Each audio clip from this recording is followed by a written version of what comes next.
Guilty by association. There was a young man came in our office yesterday morning.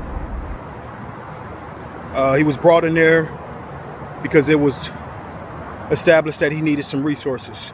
It wasn't an appointment, it was just someone who was in the community, and it was established that he needs some resources, some help. So he was brought into the office.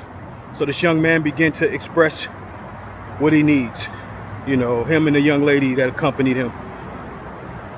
And during the conversation of us signing him up, the discussion somehow got into his gang affiliation. Now here it is. As he stated, he's not a gang member, he's not a gang banger, but he's guilty based on his association. He said, I can't go nowhere in LA, Compton, Inglewood. Like, he began, after sitting quiet, humble, he began to go on a rant, and you can see the brokenness exposed. So, he stands up, butt all out, he's sagging, and he's walking back and forth a little bit. I stand on respect. Anybody come at me. This is brokenness, though. Now, we could have translated this as something else and then probably responded with that same type of energy, I should say. However, our training, because God has the right people in position, we let the brother talk.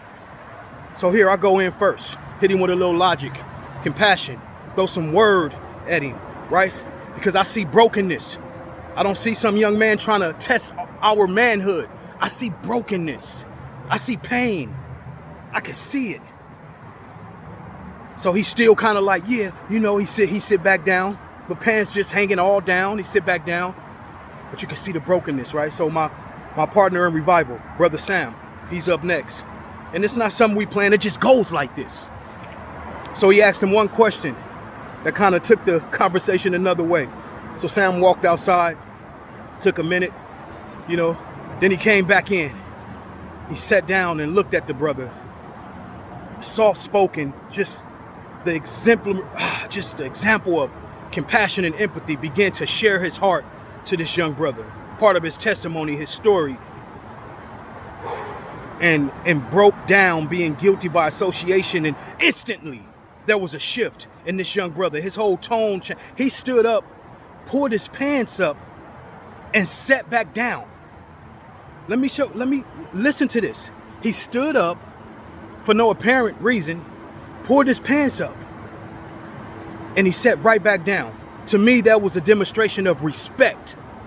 Like he couldn't even sit there sagging and receive the rest of the entirety of this mess, this word that he was getting. He stood up, pulled his pants up, sat back down. And my brother, Sam, my brother walked up to him. The young brother stood up and started just bawling, crying. Sam just grabbed him and hugged him, man. Still encouraging him while they're both, just crying, man. Like this. And this is what real men do. And I feel in my spirit, this young brother was 23 years old. I believe that was the first real hug he's ever had in his life. He didn't want to let go. And when I tell you, man, but look, he's guilty by association.